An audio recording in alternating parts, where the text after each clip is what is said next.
Today our topic of discussion in biodiversity is two kingdom classification system which is given by Carolus Linnaeus। सबसे पहला जो kingdom आया था वो to kingdom classification system ही आया था।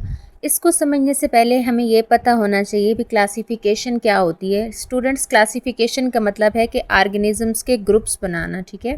अब बहुत ज़्यादा मैंने ये चीज़ बायोडाइवर्सिटी में आपको बताई थी कि क्योंकि बहुत ज़्यादा वैरायटी है लाइफ की, तो ऑर्गेनिजम्स के ग्रुप्स बना दिए गए हैं ताकि उनको ईजिली स्टडी किया जा सके, आसानी से उन्हें याद रखा जा सके। तो टू किंगडम में जो दो ग्रुप्स हैं ऑर्गेनिजम्स के वो कौन कौन से हैं? Animalia and plant. Kingdom Animalia के अंदर तमाम एनिमल्स को इंक्लूड किया गया और किंगडम प्लांटी के अंदर तमाम प्लांट्स के जो ग्रुप्स हैं उनको ऐड किया गया। किस बेस पे एनिमल और प्लांट्स जो हैं वो मुख्तलिफ होते हैं? तो सबसे मेन जो डिफरेंस है वो सेल वाल का है।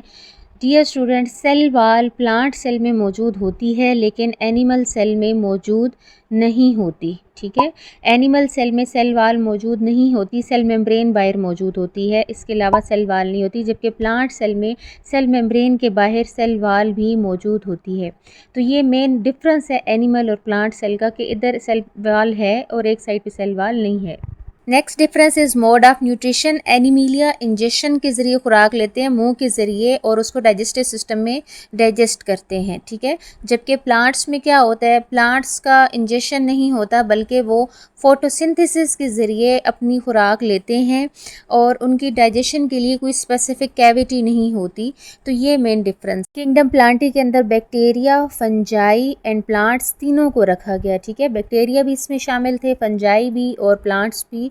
लेकिन हम जानते हैं ना कि प्लांटी में प्लांट्स हैं, फंजाई और बैक्टीरिया प्लांट्स नहीं होते, ये डिफरेंट हैं। तो शुरू में वो किंगडम था तो इसलिए ये चीज़ उसमें इंक्लूड थी। और किंगडम एनिमीलिया में तमाम एनिमल्स, ह्यूमंस, बर्ड्स, हर चीज़ एनिमीलिया के अंदर रखी गई थी, ठीक है। इस किंगडम के बहुत से डिफेक्ट्स थे, ड्रॉबैक्स थे, इसीलिए फिर थर्ड किंगडम आया था। एक डिफेक्ट मैं आपसे जो शेयर करती हूँ वो है कि यूनिसेलुलर ऑर्गेनिज्म जैसे यूग्लिना है, उसकी कुछ करैक्टर्स एनिमल्स की तरह लगती हैं और उसकी कुछ करैक्टर्स जो हैं वो प्लांट्स की तरह लगती हैं, ठीक है। एनिमल्स की तरह कैसे? जैसे जब डार्कनेस होती है, रात होती है, तो वो हेटरोट्राफिक उसका मोड ऑफ न्यूट्रिशन है, और जब दिन होता है तो फिर वो प्लांट्स की तरह ऑटोट्राफ बन जाता है और क्लोरोप्लास्ट जो है उसमें क्लोरोफिल होता है उसके, और उस फिर फोटोसिंथेसिस करके अपनी खुराक लेते हैं। तो कुछ करैक्टर्स इसकी एनिमल्स की तरह हैं और कुछ जो हैं वो प्लांट्स की तरह हैं। इसके अलावा सेल वाल भी यूग्लिना में नहीं होती, इसीलिए इस तरह के जो ऑर्गेनिज्म थे इनके लिए एक सेपरेट किंगडम की ज़रूरत थी, अलग से किंगडम की ज़रूरत थी। तो ये जो चीज़ें थी ये डिफेक्ट्स थी टू किंगडम क्लासिफिकेशन सिस्टम का। डियर ऑडियंस, मेरे चैनल को सब्सक्राइब करें, ज़्यादा से ज़्यादा मेरी वीडियोज़ को लाइक करें, शेयर करें और कॉमेंट्स में लाजमी क्वेश्चन पूछा करें।